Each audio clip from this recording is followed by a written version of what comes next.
चलिए दोस्तों, इस क्लिप में आप सबसे पहले वाइल्ड बीस्ट की क्लिप देखिए, जो अपनी प्यास बुझाने के चक्कर में इस बात से बेखबर थे कि आज कोई शिकारी जानवर अपनी भूख मिटाने के लिए उन पर घात लगाए बैठा हुआ है। ये झुंड जैसे ही तालाब के पास पहुंचता है, तभी एक मगरमच्छ इन पर हमला कर देता है, जिसमें एक वाइल्ड बीस्ट उनके जबड़ों का शिकार हो जाता है।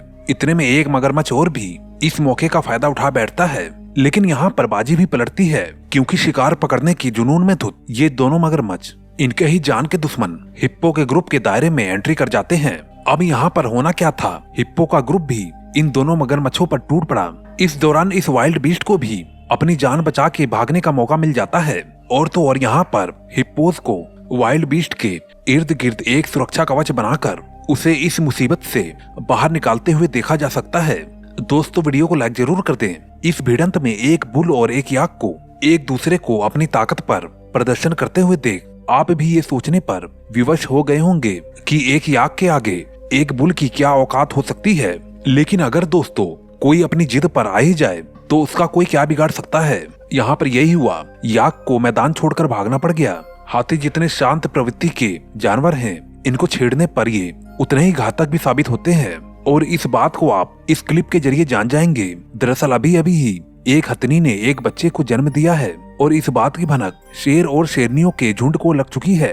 जन्म के कुछ क्षण बाद जब ये बच्चा अपने माँ के साथ चलना शुरू करता है, तो फिर पीछे से शेरों का झुंड बच्चे के शिकार के लिए दौड़ा दौड़ा चला आता है, जिसका आभास हथनी को हो जाता है।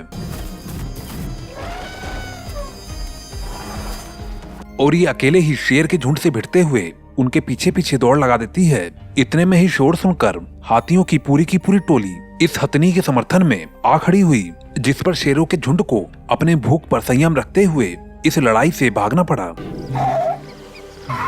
आप इस अगली क्लिप में बंदरों की प्रजाति की सामूहिक शक्ति और चीता की चपलता देखेंगे। लेकिन इससे पहले जरा शांत और मासूम से दिखने वाले हंसों के हटीले अंदाज से रूबरू हो लीजिए। यहाँ पर इस पार्क में हंस को देखकर मैडम का ये कुत्ता उस पर भौंकना शुरू कर देता है और ये चीज इस हंस को पसंद भी नहीं आई।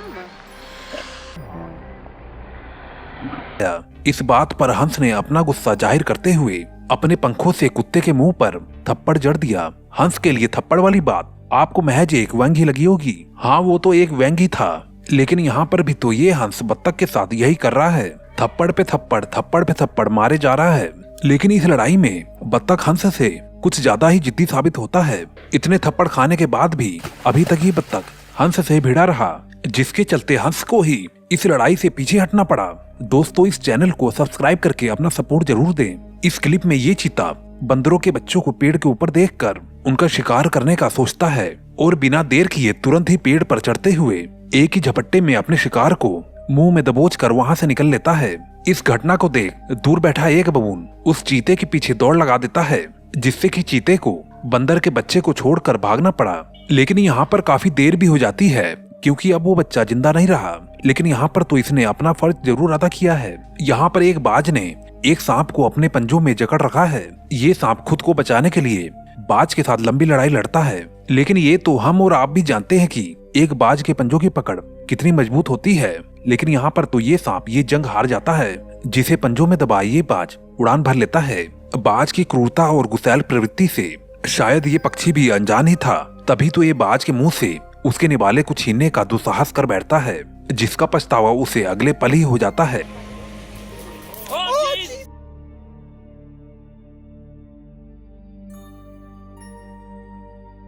आज इस तेंदुए को न जाने आज क्या सूझा, जो ये पोर्क्यूपाइन जैसे शातिर जीव से उलझने की गलती कर बैठा। ये तेंदुआ इस पोर्क्यूपाइन का शिकार करना चाहा, लेकिन पोर्क्यूपाइन भी अपनी सुरक्षा में अपने पीठ पे मौजूद इन कांटों को बिखेर लेता है। अब ऐसी स्थिति में तेंदुआ शिकार करने को तो मजबूर था, इसलिए वो थक हार कर बैठ जाता है। लेकिन कुछ ही क्षण बाद तेंदुआ फिर से हमला करता है और इस बार तो पोर्क्यूपाइन भी सोच चुका था कि आज इस तेंदुए को अच्छा मजा चखाना है। और इसके अगले ही पल में तेंदुए को उसे कर्मों का फल मिल जाता है और यहाँ पर मुंह पे कांटों के धंसने से तेंदुआ ठंडा पड़ जाता है और पोर्क्यूपाइन यहाँ से चलता बनता है। आप सभी ने अपने जीवन में तो आदिवासी कबीलों के बारे में तो सुना ही होगा, जो बाहरी दुनिया से अलग दुनिया में रहते हैं। वैसे ही अमेज़न के जंगल में भी बहुत सारे ऐसे कबीले पाए जाते हैं जो कि बाहरी दुनिया से पूरी ही तरह से कटे होते हैं, पर दोस्तों कई वैज्ञानिकों का मानना है कि आज भी अमेज़न के जंगल में बहुत ही सारे अज्ञात कबीले रहते हैं